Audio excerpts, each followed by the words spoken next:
Talk about the floods is the Cabinet Secretary for East African Community, Arid and Semi-Arid Lands and Regional Development, Peninah Malonza. Madam Secretary, good to see you. Good to see you too. Karibu sana.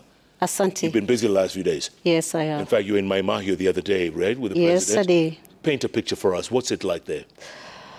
Well, the situation is not very good, as in we have quite a number who are already displaced. Around 109 families were displaced, and we have them at Gear Gas, where we have put 161 people there. Again, the death toll has again raised to 52. I've seen you've recorded 51. Right. But basically what you didn't know is that we had one fatality from the hospital, Naivasha Hospital today, so it has raised the number to 52. So basically that is the situation, and of course there's a lot of trauma, and we've already sent teams who are counseling the survivors at the camp. Yeah. Yeah. Tell me something. The death toll across the country, we're being told, is 179. But we're getting different numbers from different organizations. Do we know the actual death toll so far? As per the government, and you know these are numbers that are trickling, Jeff. As per the government position, we have 179 that we have recorded.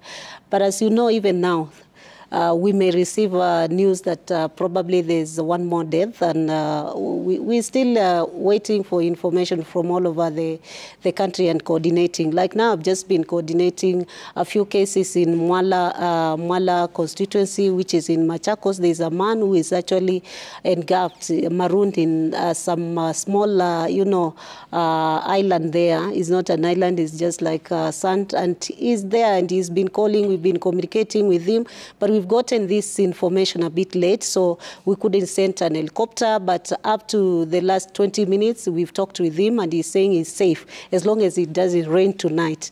So we're just praying and crossing our fingers that it will not rain, and the waters will not go up for this man.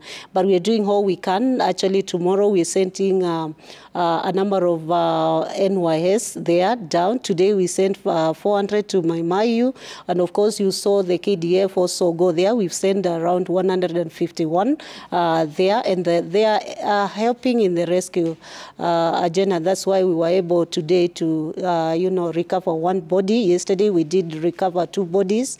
If you can remember very well, the numbers were 48 by yesterday. So in the evening, actually, by the time we were leaving with the president, there were police cars that had gone to fetch 2 more bodies that had been, recovered. And today we recovered 1, and of course 1 fatality from the hospital. The weatherman says that the rains are going to get even heavier in the next 48 hours. Yes, that's what the weatherman is saying, and we believe him, because of late, I think whatever he's told us has come to pass, and so we believe. And so what we are asking is that let's stop politicizing this agenda of this flooding, because as we talked today and now, Jeff, it's not only Kenya. Tanzania has lost and is losing quite a number of people. By yesterday, I realized it was around 155. We've seen also South Africa has lost quite a number of lives. We've seen Burundi is actually losing lives, and quite a number, like 200,000 people displaced. We're seeing Brazil, we're seeing Dubai, we're seeing Germany. I mean, this is a global thing. It's not a Kenyan thing. And I want to be very clear and categorical that we talked about El Nino rains that were running from November last year all the way to January. And we knew that was El Nino. We had a break.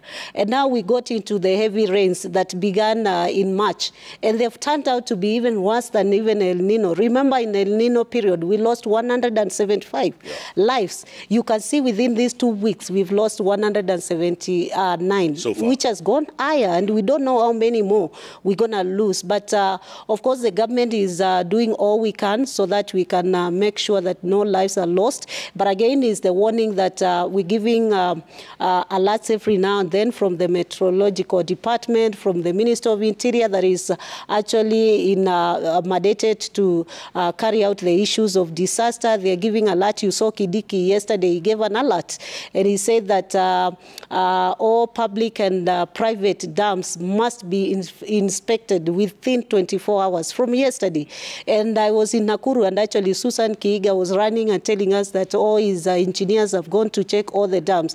And so I want to believe that this is for all of us. And disaster is actually a function of both the national government and the county government. And therefore, we want to see everybody involved. So that we can synergize the resources that we have, and we can synergize the manpower that we have, so that we can rescue our own people. Right, so yes, real quick, let me say, you're talking about the government, right? A lot of critics have said that the government has been outperformed by other humanitarian organizations, that you were caught flat-footed.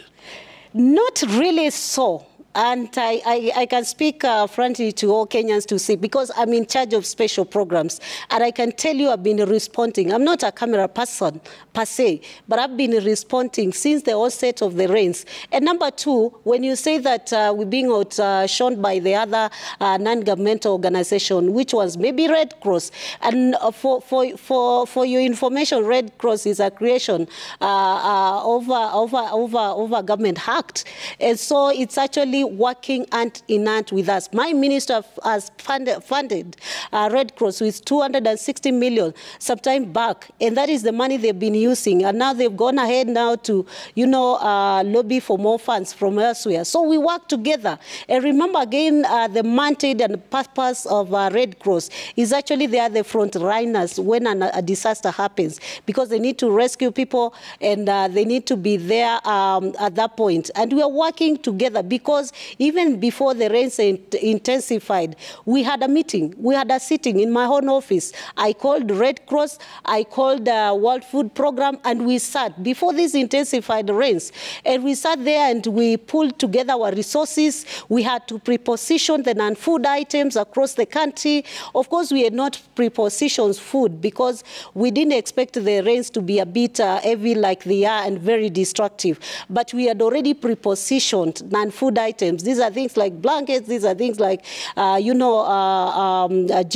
things like, the mattresses and all that. So we have been working together. And basically, I know sometimes it looked like the Red Cross is working more than the national government. Really, the Red Cross is a formation by an auxiliary act of the parliament. And so people should know, when they see Red Cross, they should not say it's a separate. They're still working together with the national government. And that's how we work, basically, because when disasters come, it's not for one line of maybe government. We need to pull together, synergize, and then work together. Because also, you remember during El Nino, we had to do that with them. And we had to divide that Red Cross goes this side and we go the other side. And of course, on the rescue matters, they have to operate within the entire country. So basically, we are working together, and we're just synergizing and pulling together. So the government was very alert. And I can tell you, 1 month ago, the Minister of Water, the Minister of Energy, the two CSs went round checking all the dams within the mega dams within the country. I want to talk about dams in a while, Madam CS, because they're overflowing. Yes. I don't know what's going to happen. I mean, what can be done to make sure that the spillover doesn't destroy land and people and property? At the same time, the president says that people have to move away in 48 hours. Move where? Let's talk about that. All right. Take a quick break. We're talking to the Cabinet Secretary for East African Community, Arid and Semi-Arid Lands and Regional Development, Peninah Malonza, right here on the bench. Do you have any questions, any comments? Send them through at Koinange Jeff, at Citizen TV Kenya. The hashtag is JKLIVE. JKLIVE takes a break. We'll be back with the Cabinet Secretary in a moment.